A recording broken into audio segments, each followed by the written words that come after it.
Assalamualaikum warahmatullahi wabarakatuh. Hai, halo Sobat Chef. Kembali lagi nih bersama kita di program episode ke-18 podcast Chef Tangkuyuk Cerita kita. Nah, pada hari ini bersama saya Ima Dan juga saya Hamid Askarnesta. Kali ini kita akan membahas mengenai topik yang sangat tidak asing nih bagi mahasiswa dan juga relate dengan kehidupan mahasiswa, yaitu beban skripsi, beban mental, apa dengan dunia perskripsian ini. Maka dari itu, teman-teman semua atau sobat-sobat chef yang ada di rumah, kali ini kita sudah bersama dengan dua narasumber yang luar biasa, yaitu yang pertama yaitu Bang Hoirul Solih, yaitu mahasiswa semester 6, dan juga narasumber kita yang kedua yang luar biasa lagi, yaitu Kak Rosiful Kolbi, MIKOM, yang mana sebagai Young Lecturer of Communication Science. Oke teman-teman semuanya, langsung saja kita masuk pada pembahasan atau diskusi kita pada kali ini.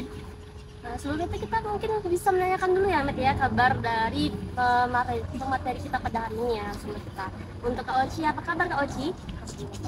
Sehat ya Kak ya, di tengah kesibukan mungkin masih sempat untuk menjadi pembicara kita di podcast kali ini ya Kak ya.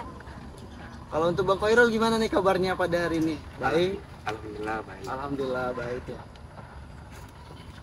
Oke, teman-teman semuanya, mungkin kita tahu bahwasannya skripsi itu menjadi sebuah hal atau momok yang menakutkan bagi seorang mahasiswa. Karena kita sebagai mahasiswa juga mungkin hal yang paling menakutkan tuh memang skripsi inilah. Karena tugas akhir dari seorang mahasiswa adalah dia harus menyelesaikan sebuah skripsinya gitu. Mungkin kita masuk pada narasumber kita yang Bang Khairul sendiri. Bang Khairul gimana nih? Kenapa skripsi ini sering dikaitkan dengan mental mahasiswa gitu? Menurut saya gini, ketika skripsi itu dikaitkan dengan mental mahasiswa kan, skripsi ini ialah tugas akhir seorang mahasiswa-mahasiswi gitu. Jadi ketika skripsi ini diberikan atau disodorkan kepada mahasiswa, mentalnya itu kena. Karena apa? Karena banyak mungkin dia melihat lingkungan dia, kawan-kawan dia itu yang udah skripsi, yang bahkan udah menuju titik-titik puncaknya seorang mahasiswa gitu, dan dia sementara dia masih berada di zona nyaman dia, sehingga dia melihat bahwa kenapa saya belum selesai untuk mengerjakan skripsi gitu, padahal kita sama gitu, apa yang menyebabkannya. Dan ketika ditanya apakah berkaitan dengan mental, ya sungguh sangat berkaitan. Apalagi contohnya saya ketika balik kampung dulu pas lebaran, saya ditanya keluarga saya, skripsi udah gimana gitu kan, skripsi kapan selesai gitu. Nanti kalau udah skripsi selesai, nanti ditanya kapan nikah lagi gitu. Jadi beruntutan untuk pertanyaan-pertanyaan itu, dan seorang mahasiswa akan mentalnya itu kena karena dia sering ditanya, sering dia melihat kawan-kawan dia yang udah ngerjain skripsi gitu. Ya, mungkin seperti itu. Mungkin berarti Mas Rawan tadi banyaknya pertanyaan-pertanyaan dari baik itu keluarga, teman-teman, gimana skripsinya, gimana apanya gitu kan. Itu yang menjadi beban bagi kita untuk mengerjakan skripsi gitu kan. Dan juga kita lihat bahwasanya teman-teman kita udah ada yang sempro, udah ada yang bahkan udah ada yang menakasa gitu kan. Oh tadi itu kan Net, pertanyaan untuk Bang Khairul ya soal mahasiswa nih. Coba kita tengok dari pandangannya Kak Oci nih sebagai seorang dosen yang juga udah menempuh sampai S2 ya Kak yang mengerjakan perskripsian ini nih. Menurut Kakak nih, bagaimana cara Kakak menghadapi dunia perskripsian ini hingga akhirnya sampai di titik ini Kak? Baik ya, kalau dibilang gimana menghadapi perskripsian itu, mungkin kata kuncinya satu. Itu sebenarnya dijadikanlah sebuah hobi, dimana sebenarnya kalau boleh kita tahu bahwa di kampus tidak ada namanya mata kuliah pembuatan skripsi. Nah ini menjadi akar permasalahan mahasiswa. Kenapa demikian?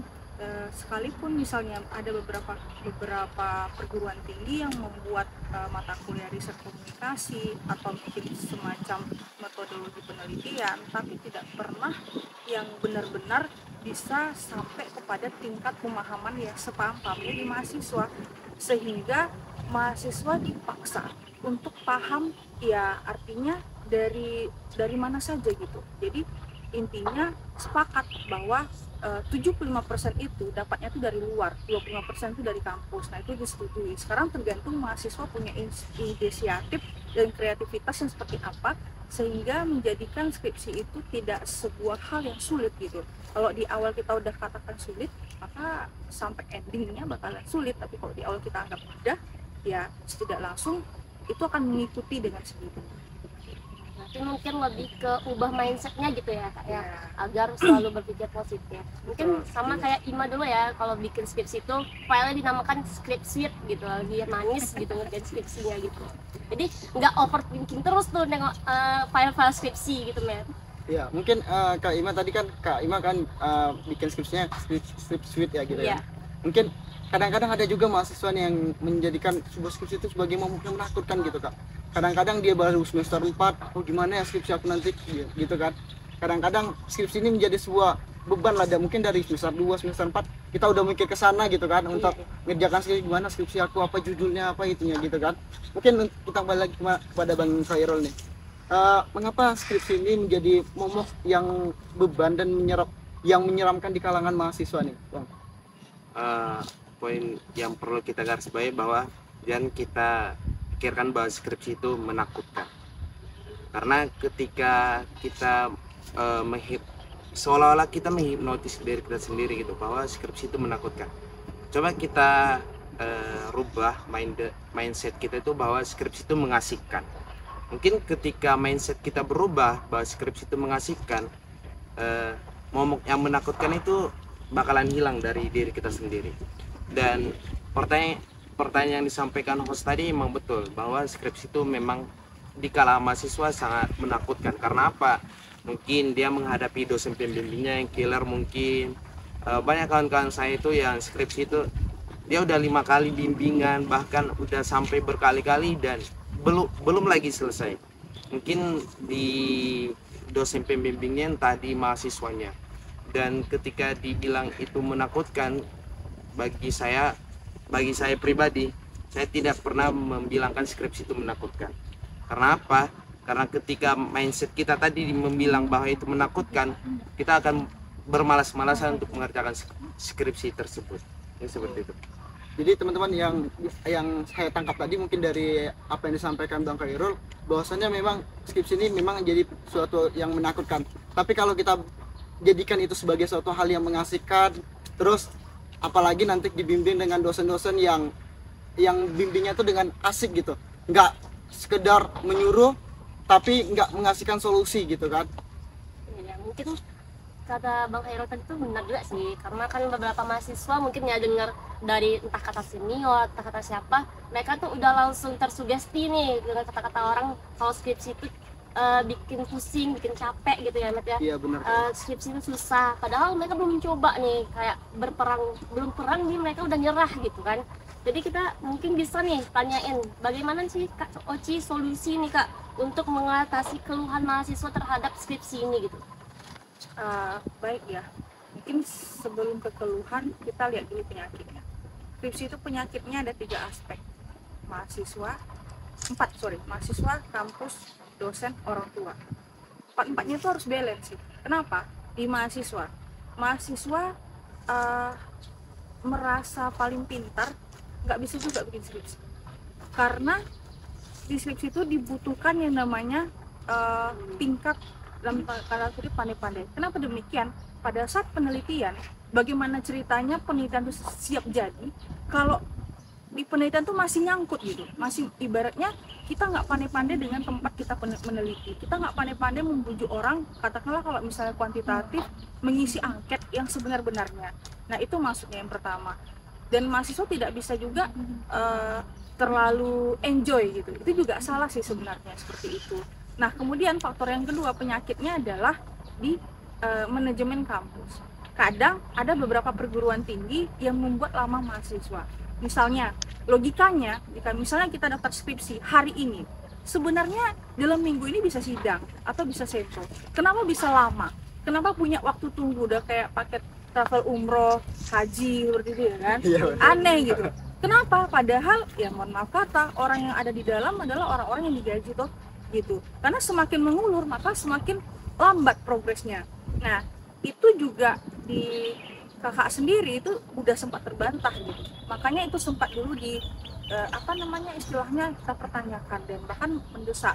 Cuman mungkin kalau boleh jujur mungkin cuman baru saya gitu ya saat daftar hari ini memaksa 3 hari keluar sidang kayak gitu, nggak ada yang lain gitu. Kenapa bisa gitu ya? Makanya dibilang kita tidak bisa cukup pintar seperti itu. Yang ketiga, akar masalahnya adalah di dosen. Benar yang dikatakan Khairul tadi, dosen pembimbing ya, dosen pembimbing ingat hanya sekedar membimbing.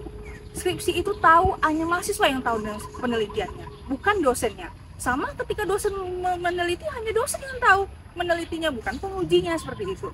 Jadi itu yang harus punya prinsip dulu. Kalau mahasiswa yang punya penelitiannya, pasti mahasiswa yang menguasai, itu logikanya. Namun kenapa terkadang ada sebagian dosen pembimbing yang idealis? Karena menganggap ilmunya tidak mau disamakan dengan mahasiswa gitu loh. Dan itu wajar karena posisinya seperti itu. Nah, gimana menghadapinya? Ya, kita lihat dulu batas kewajarannya seperti apa. Kalau tidak, kita bisa bertindak kok seperti itu. Kenapa mesti takut seperti itu ya? Karena kita mahasiswa gitu. Dan terakhir, orang tua. Kita udah oke, kita udah oke, misalnya masalah kampusnya, masalah dosennya, kalau tidak punya tips and trick dengan orang tua, ya itu juga percuma. Mungkin adanya cuman di pembahasan itu hanya ada khusus dengan mahasiswa bimbingan ya kakak bimbing gitu, walaupun cakupannya eksternal. Nah, itulah kira-kira. Jadi solusinya 4 tadi kuncinya. 4 itulah yang harus menjadi perhatian bersama. 4 ini kunci utama, semua tuh gampang gitu. Itu sih dari aku. Jadi di antara 4 tadi itu harus sama-sama kayak balance gitu. Jadi nggak harus misalnya 3 yang balance, yang 1 yang enggak. Jadi harus semuanya saling mendukung gitu ya kak. Nah, mungkin ini kita kembali lagi sama Bang Khairul nih. Mungkin bagaimana sih dari Bang Khairul sendiri nih, kan Bang Khairul udah lagi nyusun juga nih untuk sempro ya? Skripsi kan. Bagaimana cara Bang Khairul sendiri untuk mengatasi ketakutan mungkin untuk menyusun skripsi ini? Mengatasinya gimana gitu? Untuk mengatasi hal ketakutan tersebut, yang pertama tentunya kita berdoa kepada Tuhan bahwa agar dilancarkan dalam mengerjakan skripsi tersebut, dan meminta restu kepada orang tua bahwa karena kan ridhonya orang tua merupakan ridhonya Allah juga. Setelah 2 poin tersebut kita laksanakan, yang ketiga yaitu kita cari lingkungan kita itu yang memang dia fokusnya pada skripsi, dan hanya kita mendapatkan kawan-kawan tuh hanya mengajak kita main-main, kita nongkrong gitu kan. Jadi kita cari lingkungan circle kita itu yang memang dia fokus untuk mengerjakan skripsi, dan yang selanjutnya itu kita menambah pengetahuan kita tentang skripsi tersebut ya, dan kita hanya berfokus pada skripsi tersebut, namun kita bertanya kepada kawan-kawan kita bagaimana skripsi tersebut, dan salah satunya itu ketika teman-teman ketahui bahwa sedikit informasi bahwa di SAFE juga kan mengadakan yang namanya klinik skripsi itu. Nah, saya juga mengikuti klinik skripsi tersebut, dan mengikuti hal tersebut saya bisa menyampaikan keluh kesah saya ketika bimbingan, ketika mengerjakan skripsi. Nah, saat itu juga SAFE juga open gitu terhadap apa keluhan yang disampaikan oleh mahasiswa. Mungkin seperti itu. Jadi mungkin yang tadi kan ada ridho Allah, ridhonya orang tua. Terus kita harus banyak-banyak diskusi nih mungkin gitu kan, diskusi dengan orang-orang yang mungkin udah berpengalaman untuk menyusun skripsi gitu kan. Karena kalau kita nggak diskusi, kita nggak tahu nih gimana dia kan gitu kan. Mungkin dia dulu ada problemnya di sini, jadi kita bisa nutupin itu gitu kan. Terus tadi juga di SAFE juga ada klinik skripsi yang juga membantu mahasiswa untuk dibimbing untuk bagaimana penyusunan skripsi gitu kan. Oh iya, kalau tadi itu kan Khairul juga menyinggung soal klinik skripsi nih kak. Tapi sebelum pertanyaan itu, ini juga menanyakan kan tadi agak menyinggung manajemen kampus ya, tentang pendaftaran skripsi nih, itu tuh juga termasuk penentu nggak sih cepat atau lambatnya seorang mahasiswa itu bisa lulus gitu. Dan mengenai klinik skripsi itu sendiri, yang dikatakan Khairul tadi, apakah juga ada sih dibimbing bagaimana caranya biar cepat sempro, cepat lulus gitu? Penentu. Pertama, bantahannya semester 5 tidak bisa mengajukan studi. Siapa bilang? Ya. Cuman sampai hari ini ada satu konsentrasi di kampus salah satu tempat kakak ajar memang masih terkendala itu. Semester 5 masuk semester 6 katanya nggak bisa. Toh semuanya bisa seperti itu. Itu penentu. Bahkan untuk mengeluarkan hasil dari judul itu saja butuh waktu gitu. Seminggu, 2 minggu. Nah, kalau orang yang nggak berpikir secara pikiran barat ya gitu ya, dia akan tidak akan sadar bahwa seminggu itu penentu kelulusan. Penundaan seminggu saja itu penentu kelulusan, karena nanti endingnya adalah validasi. Jadi kalau validasi terhambat, ya otomatis nggak jadi bayar lagi UKT. Tapi ada satu kampus yang memang salutnya justru prodinya gitu, yang memang melis mahasiswanya, ayo kamu belum ya, ayo nih judulnya apa gitu, ada, walaupun itu swasta seperti itu. Nah, jadi itu menjadi sebuah penentu mahasiswa. Nah, terkait dengan klinik skripsi, tapi di sini kalau dilihat ya banyak yang salah kaprah gitu. Orang-orang yang ibaratnya bimbingan sama kakak sendiri, yang notabene dari 2018 sampai saat ini, justru temannya ngecap, ops itu joki gitu ya. Nah, sekarang pertanyaannya, joki yang seperti apa? Sementara alumni alma mater kakak sendiri yang bimbing sama kakak, dia cum laude, cari aja gitu ya, mungkin kita nggak bisa sebut merek. Jadi joki itu dilihat dulu gitu ya kan, standarnya apa gitu loh ya. Kalau hanya sekedar orientasinya adalah B2B, ya otomatis ya udahlah tenggelam gitu. Tapi kalau orientasinya adalah lulus, dan kita selalu menampung gitu loh ya. Tapi tergantung lagi nih, kadang mahasiswa yang dibimbing tidak mau ikut arahannya gitu. Endingnya apa? Bingung sendiri gitu loh ya. Itu. Makanya tadi kata kuncinya adalah skripsi yang tahu hanya peneliti gitu loh ya. Bukan dosen penguji dan dosen pembimbing. Logikanya penelitilah yang akan paham dengan isinya. Itu sih sebenarnya. Maka dengan hadirnya klinik skripsi, semua keluhan tuh kita tampung, jadi menghindari stres, tekanan, harusnya seperti itu sih, bukan menjadikan sebuah momok yang dianggap negatif gitu ya. Jadi siapapun yang mau mengklaim ya silahkan saja, karena kita semua punya ini ya. Apalagi tuh kalau di Undri ada satu alumni pertama 2018 itu bahan skripsinya dijadikan seminar penelitian jurnal di Malaysia. Dapat duit 10 juta. Siapa pembimbingnya? Ya klinik skripsi. Ya, tapi walaupun dia non komunikasi seperti itu sih. Ya, keren ya Nat ya. Keren banget mungkin diskusi kita pada hari ini, teman-teman bisa banyak mengambil ilmu dan manfaatnya nih bagi teman-teman yang lagi nyusun atau yang lagi mempersiapkan nih semester 4, semester 2 mungkin yang lagi mikir-mikir judul mungkin kan Kak. Cepetan sih kalau semester 2 ya. Masih santuy dulu nggak sih gitu. Kan kadang-kadang kan kita lihat kan semester 2 kan kadang-kadang udah mikirin judul, gimana judul aku untuk besok nih gitu kan. Itu masih lama. Ada sih yang semester 2 gitu kan.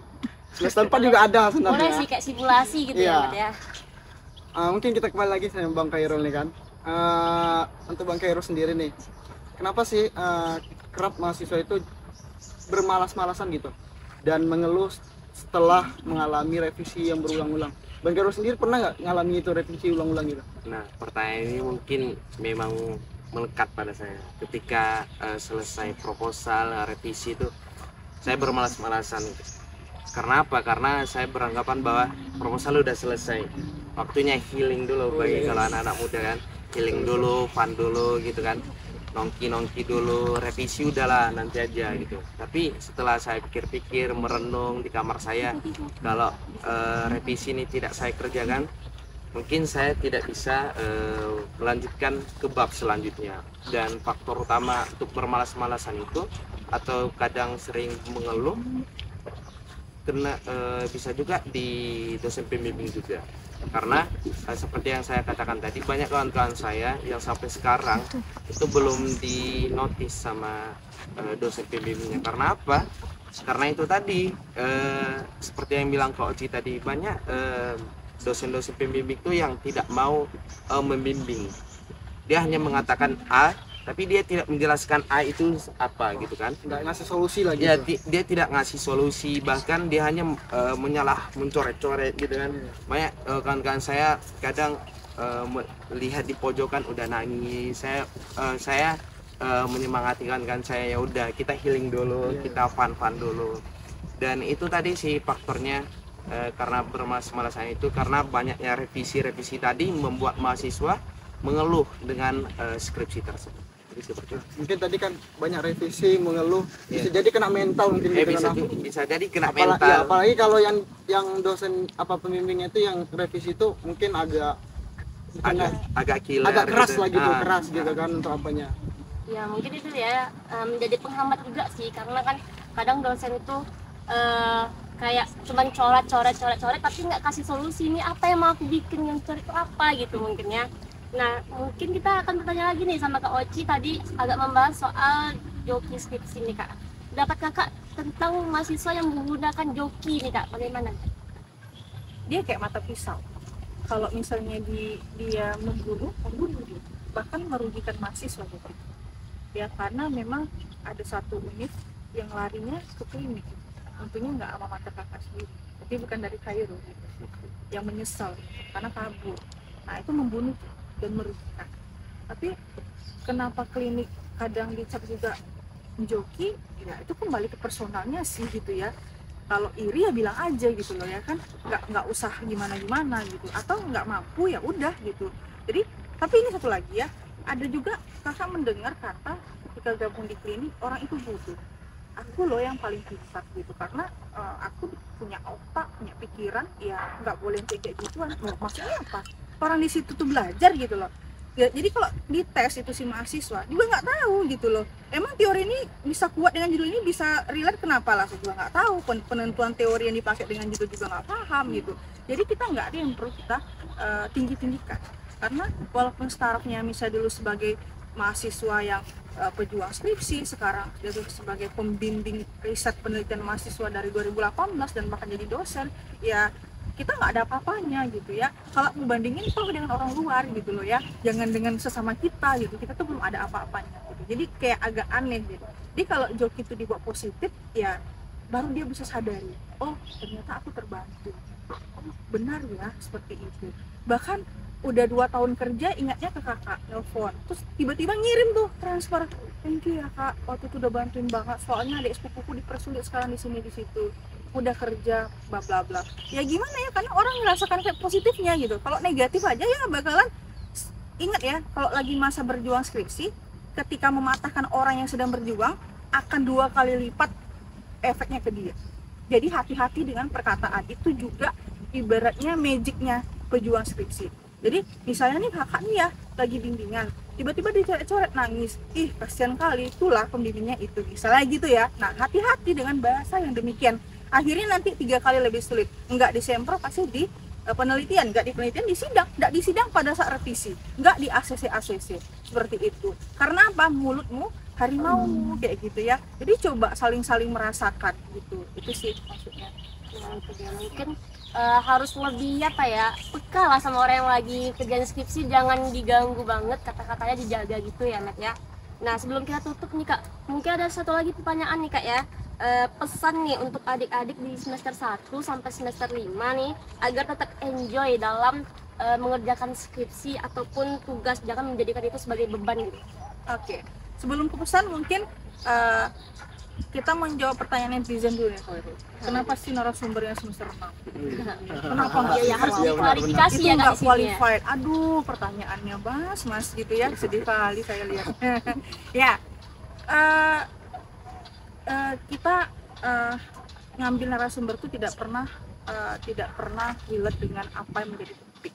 Ketika misalnya kakak di satu sisi juga kepala dari SEP sendiri dan pembimbing dari klinik skripsi menetapkan Khairul, boleh dibilang dia mahasiswa laki-laki yang bisa menembus rekor, karena jujur laki-laki itu identik dengan malas, identik dengan udahlah kak, terserah kakak lah mau kayak mana, yang penting aku sempro aja. Pasrah gitu Ya, ya Kak, ya. gitu. Pasrah gitu. Suka-suka lah kayak gitu kan. Tapi kalau Khairul nggak gitu dia. Jadi maksudnya ketika awalnya dia nggak yakin bisa nggak ya semester bulan puasa, masih ragu nih ya, masih ragu. Tapi ketika memang itu punya keyakinan dan kekuatan, dia menembus itu. Nah, kenapa lagi pertanyaannya? Karena ya boleh di spoiler, sekarang Khairul statusnya sudah ibaratnya udah menuju ya 70-30 sidang. Karena kuantitatif bicaranya cuma sebentar. Tapi nanti lagi-lagi, nah kalian tunggu aja bagaimana, di mana bakal dipersulit atau mungkin kena tekanan lagi seperti itu. Karena bicara kuantitatif ya cuma sebar angket langsung nyusun. Sementara Khairul juga salah satu mahasiswa yang ketika ngajukan ke dospem, ya ini Pak gimana Pak angket saya, dia belajar dengan angketnya gini-gini, oke udah ACC Khairul seperti itu. Jadi memang apa ya, itulah faktornya gitu ya, supaya apa, termotivasi tujuannya, bukan sedang membanggakan, bukan sedang memuji. Kenapa bisa juga itu tadi, 4 faktor tadi, mahasiswa, orang tua, kampus, dospem. Salah satunya tidak relate, nggak bisa seperti itu. Jadi tipsnya adalah jangan pernah takut berjuang seperti itu, karena perjuangan itu jangan pernah lihat endingnya tapi prosesnya. Percayalah, dengan menghargai proses semua akan terlihat indah pada waktunya. Tapi ingat, kita ceritanya tidak akan sama. Khairul misalnya dengan Hamed sebagai host tidak akan sama ceritanya seperti itu. Jadi jangan pernah membandingkan aku dan dirinya seperti itu. Mungkin lebih bisa melihat, membandingkan diri kita yang lama dengan yang sekarang harus lebih baik mungkin. Iya. Mungkin nih Kak Ima, mungkin dari Bang Khairul sendiri nih, gimana sih pesan untuk kawan-kawan Bang Khairul yang sedang berjuang nih, yang sama-sama menjadi sebuah pejuang skripsi gitu kan? Gimana pesan-pesannya? Kalau ditanya pesan mungkin sama dengan apa yang disampaikan Kak Oci. Intinya gini, ketika kita sudah berada di titik skripsi tersebut, kita selesaikan apa yang sudah kita perbuat gitu, jangan kita tinggalkan. Dan satu lagi, ketika kita dihadapkan skripsi, perbanyak relasi gitu. Jangan hanya kita fokus dengan skripsi, boleh kita main-main tapi tetap pada jalur skripsi tersebut. Dan satu lagi pesannya bahwa untuk kawan-kawan semua yang ada di rumah, untuk yang pejuang skripsi, jangan takut, jangan galau, karena itu bakalan berlalu dan akan berending sama seperti yang bilang Kak Oci tadi, jangan lihat endingnya tapi lihat prosesnya itu tadi. Indah pada waktunya ya? Indah pada waktunya, iya. Karena jika skripsi udah selesai kan pertanyaannya udah beda lagi. Bang kapan nikah? Kapan kerja? Nggak, kerja dulu kan? Kerja baru kapan nikah Bang gitu kan? Iya. Nah itu karena udah kayaknya waktu kita juga udah habis nih Ahmed Iya, ya. Padahal pengen nanya-nanya lagi nih, karena mungkin masih banyak yang kepo tentang Iya, skripsi. banyak sobat saya yang pengen tahu nih skripsi ini gimana gitu kan? Tapi karena kita terhalang oleh waktu ya Ahmed Iya. ya. Jadi mungkin bisa kita tarik kesimpulan nih, bagi kalian para pejuang skripsi mungkin lebih diubah mindsetnya, lebih berpikir positif dan juga lebih banyak berjuang ya. Jangan selalu membandingkan proses kalian dengan proses orang lain, karena setiap proses orang itu berbeda-beda teman-teman. Jadi coba diubah mindsetnya. Dan juga jangan mengeluh, dan juga harus konsisten kita untuk mengerjakan skripsi tersebut. Carilah orang-orang atau relasi-relasi yang mendukung teman-teman untuk mengerjakan skripsi, yang bisa untuk memberikan referensi bagi teman-teman untuk mengerjakan skripsinya mungkin. Mungkin itu aja Kak Ima mungkin ya. Ya, terima kasih untuk Kak Oci dan Terima juga kasih buat Bang Khairul yang udah hadir pada hari ini. ya, sampai sini dulu podcast kita pada hari ini. Kami tutup. Wassalamualaikum warahmatullahi wabarakatuh.